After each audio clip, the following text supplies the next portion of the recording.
Israeli-American Adele Raemer has gained worldwide attention by sharing her story on social media and news outlets. Earlier this year, Adele spoke on the 700 Club about the Hamas attack on her kibbutz on October 7th. Well, CBN Middle East correspondent Julie Stahl met with Adele at her home for a first-hand look at what happened that day. Thank you for coming down to my kibbutz, which is still a war zone, where we are refugees in our own land. We cannot live here.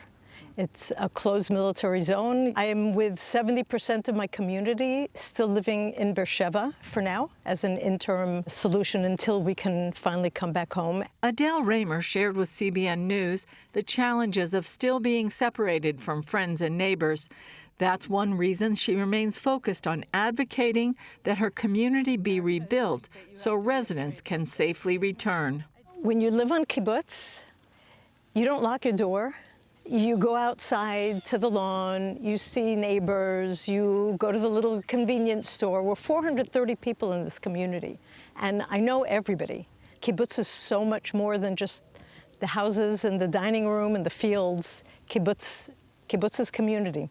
Adele took us back to the day Hamas changed her beloved home while enjoying a visit from her son. This is where I was on October 7th. My son was sitting by the door, holding down the handle, and I was sitting on the bed, and many of these rooms were infiltrated by terrorists because it's easy to open up. The doors can only lock as it is. It can only lock if you're pulling down on the handle and if you're strong enough to keep it closed. She then took us to another place, a key site for Raemer that day.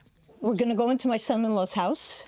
This is where I almost lost my 3 grandchildren on October 7th. Wow. The terrorists came into the house. My son-in-law was one of the first responders, so he had a gun, and he was with the children in the safe room, and he heard the terrorists enter the house. At that point, they could only wait inside the safe room. My 3 grandchildren were on that bed, and he told them, hide under the blanket. You're going to hear a loud noise. Don't come out from under the blanket no matter what happens. He raised his gun and waited until he saw the handle of the safe door moving, and he kicked open the door to the safe room and shot the terrorist who was right there, right in front of the door. The children and their dad all survived. Raemer says a number of miracles happened in her kibbutz. One example, no children were kidnapped from Kibbutz Nirim. And then I realized that was supposed to be my 3 grandchildren. If he had not been here with his gun, they would have been murdered or kidnapped. 3 IDF soldiers entered the kibbutz early on and bravely fought terrorists until they lost their lives. Their bodies are in Gaza. And on the wall here it says, Kan nilchamu ba'oz giborei Yisrael. This is where heroes of Israel fought bravely. That was another one of the little miracles that happened that day. Standing by the fence the terrorists broke through, Raemer says Nirim suffered in more ways than one. There are so many people here in this region that were peace activists, that worked for peace. And we built so many bridges that just collapsed that day. And these are the people that those animals, those monsters, thought that they should come on over and slaughter. Now Adele focuses on moving forward. Currently, the kibbutz is renovating its dining room with bomb shelters on both floors, moving the convenience store to a more secure area, and repairing other infrastructure. Adele hopes to make improvements to her own house before she returns, especially upgrading the bomb shelter to make it safe from terrorists and gunfire, not just from rockets. She also plans changes, including windows, doors, and a bigger porch. That will be my victory. That will be how I will reclaim my house, my life. I had so much stolen from me, and there's no way I'm going to let that stand. Community renovation projects are also needed for a full recovery, and CBN Israel is helping in that effort by providing a new community hub for families and friends of Kibbutz Nirim. As you can see, plans include a community center dining room, new kitchenette, and a convenience store. So I will be back here building bigger and better, as we're going to be doing with the community, so that young families are going to be willing to come back, and new families, hopefully with young children, will want to join us. Julie Stahl, CBN News, Kibbutz Nirim, Israel. If you're a contributor to CBN Israel, you're part of that rebuilding, and you're part of restoring hope to those people who were so violated on October 7th. As we near the anniversary, just consider what would you be doing right now if you were in southern Israel, if you were in the Gaza envelope, and these terrorists invaded your neighborhood and came into your home and threatened your children, your grandchildren? What would you be doing right now? And in that, would you have the resolve to say, I want to rebuild? This is my home. This is my neighborhood. And you can be a part of it. How can you be a part of that, helping that rebuild?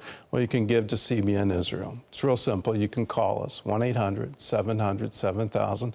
Say, I want to give to CBN Israel. There's a place on the website at cbn.com.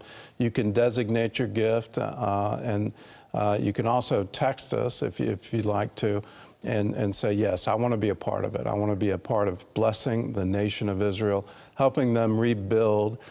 Keep in mind, Gaza was the breadbasket of Israel. 60% of their vegetables and fruit all came from that region.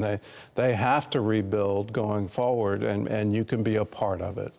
Now, I've got something else for you.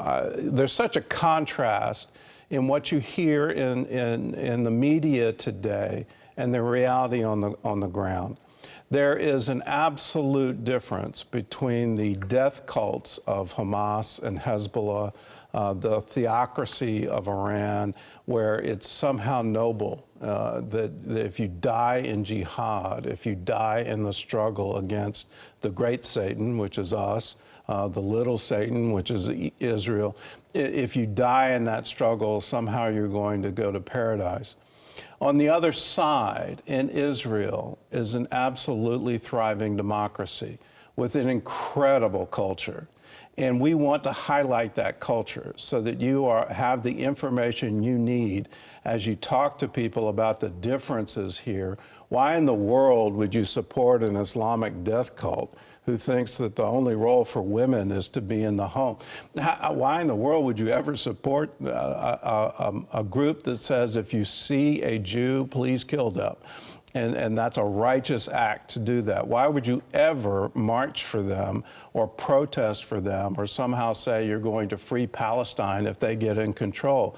It's amazing how truth has been stood on its head. Well, we've got something for you that'll give you the other side. And it's called The Genius of Israel. For your gift of any dollar amount, you can receive a DVD copy of this wonderful documentary along with instant 4K streaming access. And all you have to do to get it is call us, 1-800-700-7000, or you can go to geniusofisraelfilm.com. You can also text GENIUS to 80888. And again, I'll remind you, it's a gift of any dollar amount. And your gift for this will go into more documentaries from Israel, as well as this wonderful new film we're doing, The Oracles of God. How did we get the Bible? Part 1, the Old Testament, has been released, and we're working right now in Israel on production of the New Testament and how we got and received the New Testament. Again, so many lies out there in our culture that you can't trust the Bible. That's not the archaeology. That's not the real history. We want to bring that to you, so your gift will go into the production cost of that new film. Do it now. Say, yes, I want to do this. 1-800-700-7000.